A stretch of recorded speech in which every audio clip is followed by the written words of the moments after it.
Greetings and welcome to the channel. Today I'm at St Dunstan's in a suburb of Poole, Dorset. The church would have been shut today, but Father Filip allowed me to visit whilst he was in attendance. He showed me around before I commenced filming, and there were some areas which he did not want me to film, but I'm grateful to be in here at all, and we get to see most of it. The church, which was formerly called St Edmund's, is in the Byzantine style, created by E.S. Pryor and Arthur Grove between 1913 and 1916. The church is in Simon Jenkins' famous book, who describes the West End as a masterpiece of eclecticism. But when he saw it, it was still St Edmund's, but it was purchased for £1 by the Antiochian Orthodox Christian Archdiocese of the British Isles and Ireland. It is quite a mouthful, and I had difficulty narrating it. I must admit I was surprised to be allowed into the pulpit, but grateful all the same. It is interesting as I go around to note the different approaches to what is permissible in these places and what is out of bounds. I personally have no religious leanings, and like many, am curiously trying to understand life and what it means. It strikes me that spirituality is an approach to living that is accessible to all and not subject to some hierarchy. Isn't it curious that when you change the vibe of the music, the vibe of the place also changes? Father Filip told me that they get quite a number of people attending these services. You may have noticed there are no pews in the place, and it is largely standing, which over time I have learned is largely what it was anyhow, before services became longer, and I guess there was the need of some respite from standing, which was good news for woodworkers making pews and needle makers making kneelers. I just noticed a few plastic chairs.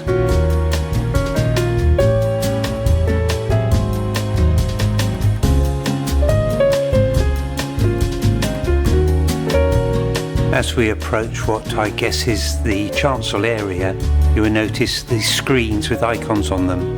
Apparently they were purchased off eBay. The screens divide the area, which is considered sacred, and we are unable to video that. No matter, there is plenty else to see.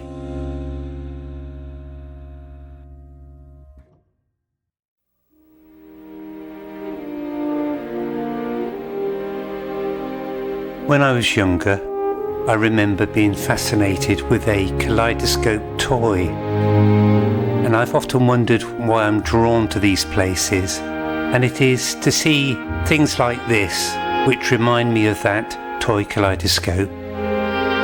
Of course, I can't twist the glass to change the pattern or colour.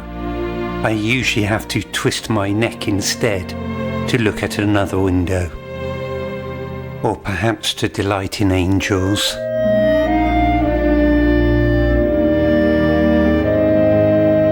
Apparently there used to be a large organ here, but it was removed because it took up too much space, and because unusually they have the benefit of such a large congregation, that space is needed. Gingerly passing the sacred area to the right, we are now entering what would be regarded as a lady chapel, I suppose, in another place.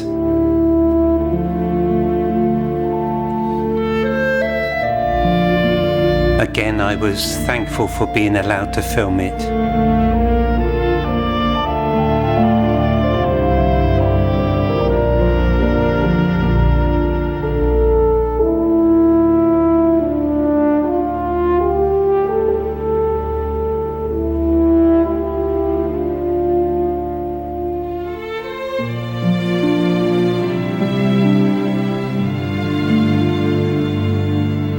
pause momentarily to look at the bishop's chair. Apparently he visits about 3 times a year.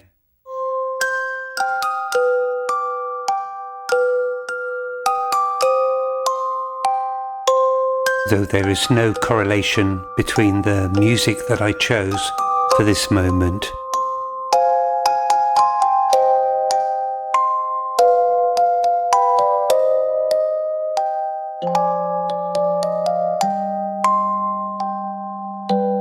To either side of the chancel, you'll notice the balconies where the musicians stand.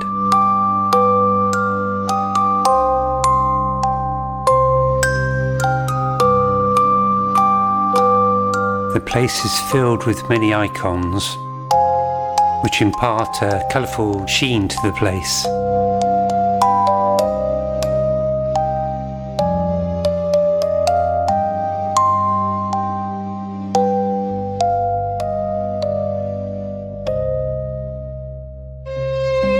Although the place looks solidly built, Father Filip informs me it is merely a facade. Rather than blocks of hewn stone, most of the walls are tiled, and if they need to hang anything, they have to be careful to put it in the mortar between the tiles. Facade or not, I hope you'll agree, it is a wonderful space, functional and joyous to the eyes. I wonder what the acoustics would be like for the performances here. There's no solid walls with which to reverberate the sounds.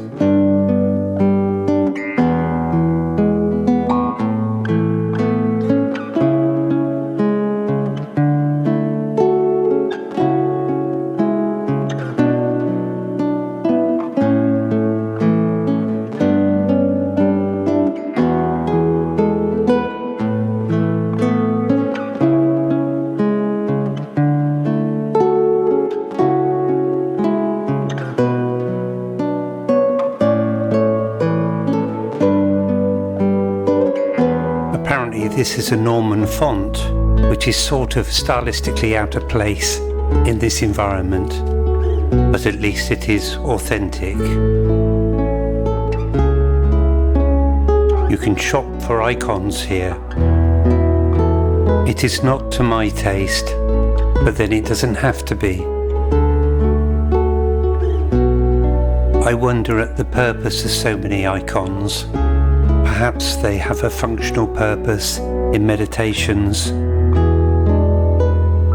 and there certainly seems enough to go around for everyone in attendance, though the place is as I prefer it, which is empty, which makes it far more easier to film.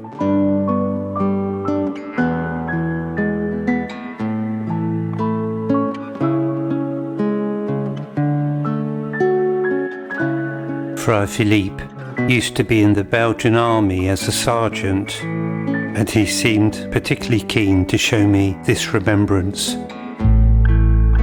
and the ingenious design a parishioner put above it to prevent rain damaging it, which eventually flows down a rope into a vessel out of harm's way.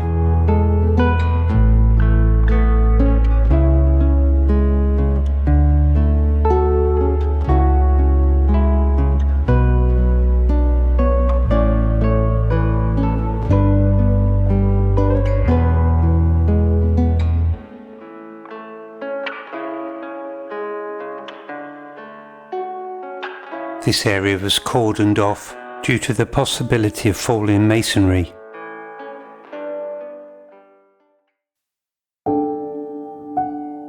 The sacristy was never fully developed and is the access to the toilets and other rooms we did not explore.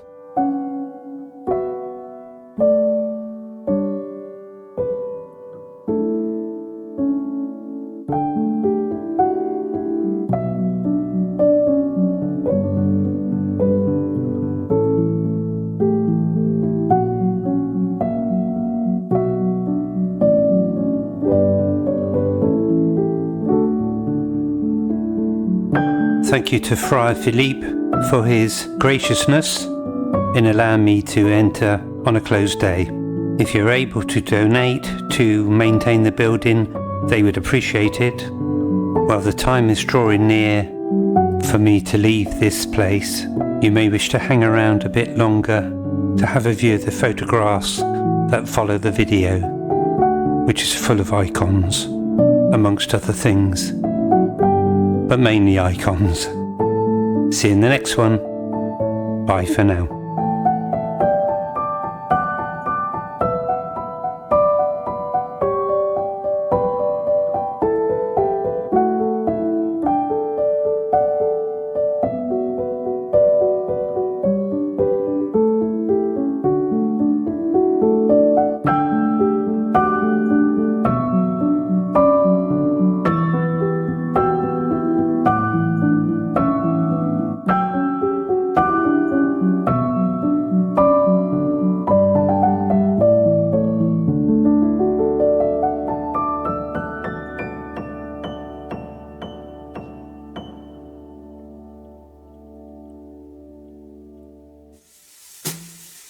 They like icons, do you?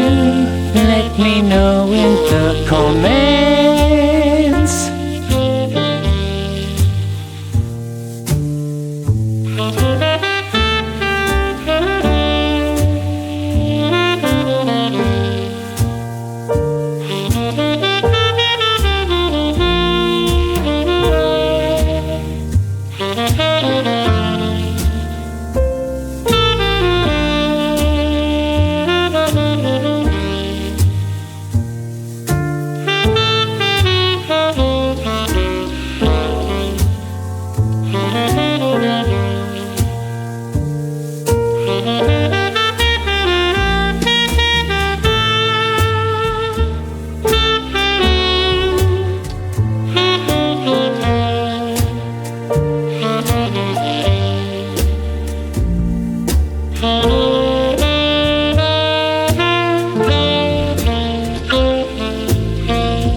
Is this the Gospel according to Luke? Or did you miss that joke?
Sting did a version of this.